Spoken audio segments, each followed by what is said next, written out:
सामाजिक विज्ञान का लघु उत्तरीय पार्ट 2 भारत में राष्ट्रवाद के कुछ प्रश्न लेके आया हूँ, जो कि 2024 के लिए बोर्ड एग्जाम के लिए बहुत महत्वपूर्ण है।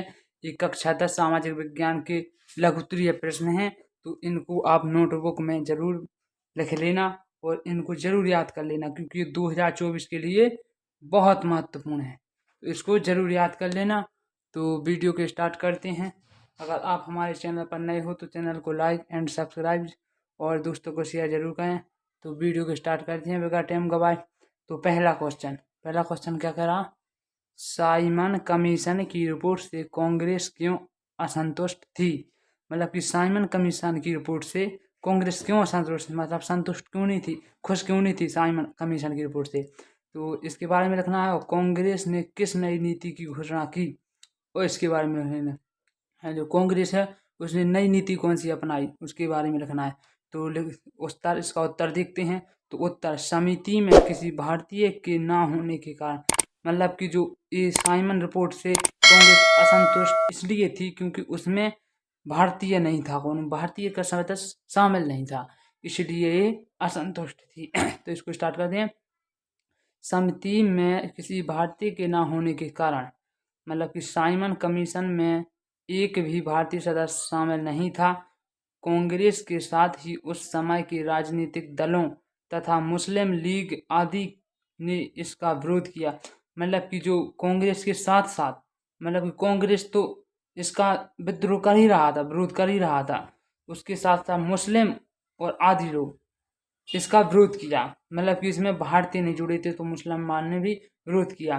तो जवाहरलाल नेहरू और सुभाष चंद्र बोस ने नेतृत्व में कांग्रेस का यह खेमा आक्रामक तीवर में नजर आया। मतलब कि जो जवाहरलाल नेहरू और सुभाष चंद्र बोस हैं उनको एक कांग्रेस का खेमा अच्छा लगा, तीवर नजर आया, तो ये अधिक अच्छा नजर आया।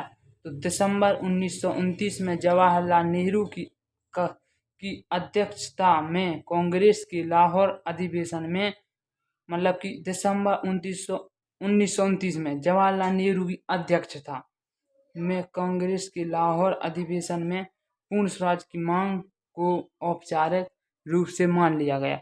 मतलब कि जो दिसंबर 1929 में पंडित जवाहरलाल नेहरू अध्यक्ष थे और जो पूर्ण स्वराज, मतलब जो गांधी जी की पुस्तक थी उसकी औपचारिक मतलब इलाज के रूप में उसे स्वीकार कर लिया और मान लिया।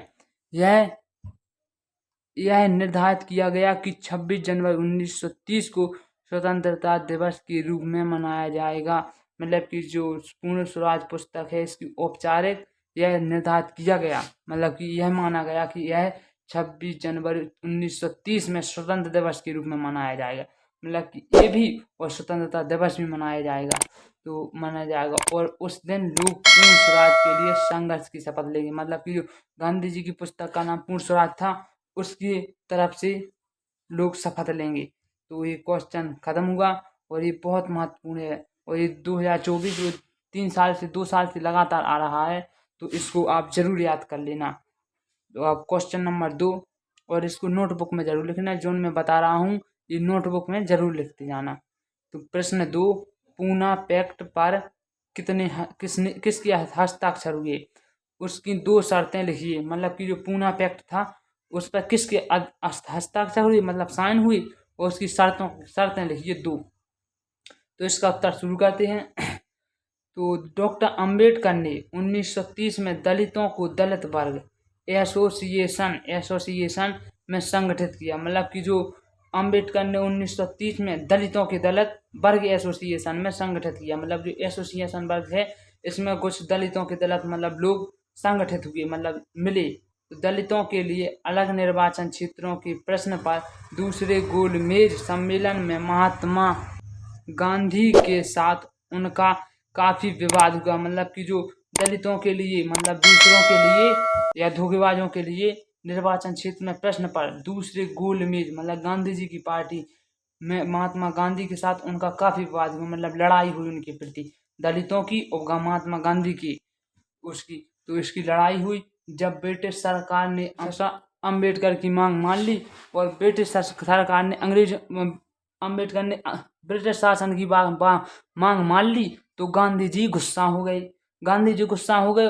गांधी जी का कहना क्या था? उनका मत था कि दलितों के लिए अलग निर्वाचन क्षेत्रों की व्यवस्था से समाज में उनके एकीकरण की प्रक्रिया धीमी पड़ जाएगी। मतलब कि गांधी जी ने अम्बेडकर को समझाया कि अगर दलितों की मांग पूरी कर दी तो क्षेत्रों की व्यवस्था और समाज के एकीकरण में तो इसलिए अम्बेडकर को यह समझाया। तो अम्बेडकर ने गांधी जी की राय मान ली। तो अम्बेडकर को समझ आ गया और अम्बेडकर ने गांधी जी की राय मान ली और सितंबर 1932 में एक पैक्ट पर हस्ताक्षर कर दिए। मतलब जो ये पूना पैक्ट था उस पर हस्ताक्षर कर दिए और जिसको हम पूना पैक्ट के नाम से जानते हैं। और ये 1932 सितंबर 1932 में हस्ताक्षर किए। किसने? अम्बेडकर ने, बाबा अम्बेडकर ने। और इसने करवाए किसने हस्ताक्षर? महात्मा गांधी जी ने करवाए। तो इसकी दो शर्तें भी हैं। पूना पैक्ट की दो शर्तें इस प्रकार हैं। मतलब कि शर्त नंबर 1, प्रांतीय एवं केंद्रीय विधायी परिषदों में दलितों के लिए आरक्षित सीटें। मतलब कि प्रांतीय और केंद्रीय में परिषदों मतलब वोट डालने वालों दलितों की अलग अलग सीटें होगी। तो सीटें इस पैक्ट के तहत प्रांतीय एवं केंद्रीय विधायी परिषदों में आरक्षित सीटें मिल गईं। यद्यपि उनके लिए मतदान सामान्य निर्वाचन क्षेत्रों में ही होता था। मतलब कि जो दलित थे उनका फिर सामान्य निर्वाचन मतलब कि आसानी से उन्होंने वोट डाल दिए। और इसमें यह लिखना है, इस पैक्ट के तहत प्रांतीय और केंद्रीय परिषदों में आरक्षित सीटें मिल गई। मतलब कि अच्छी सीटें मिल गई और इन्होंने अच्छे से मतदान कर लिया, वोट डालिए क्षेत्रों में होता था। तो नंबर 2, आरक्षित सीटों को बढ़ाना। इसके तहत दलितों के लिए आरक्षित सीटों की संख्या प्रांतीय विधानमंडलों में 71 से बढ़ाकर 147 और केंद्रीय विधायिका में कुल सीटों को 18% कर दी गई। मतलब कि जो दूसरे तहत मतलब दूसरे मतदान में दलितों के लिए आरक्षित सीटों मतलब दलितों के लिए सीटें बढ़ा दी गई, जिसमें विधानमंडलों को 71 से बढ़ाकर 147 कर दी और विधायिका में 18% कर दी और ये 18% कर दी। अब ये दूसरा भी बहुत महत्वपूर्ण है। गांधी जी पूना पैक्ट के लिए ये 2 सालों से लगातार आ रहा है, तो इसको भी नोटबुक में लिख लेना क्योंकि ये बहुत महत्वपूर्ण है। और प्रश्न नंबर 3, भारतीय राष्ट्रवाद के उदय के 3 कारणों को लिखिए।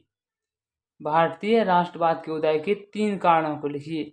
अगर आपने अभी तक हमारे चैनल को लाइक और सब्सक्राइब नहीं किया तो सब्सक्राइब कर लें और लाइक ज़रूर कर दें। तो भारतीय राष्ट्रवाद के उदय के 3 कारणों को लिखिए।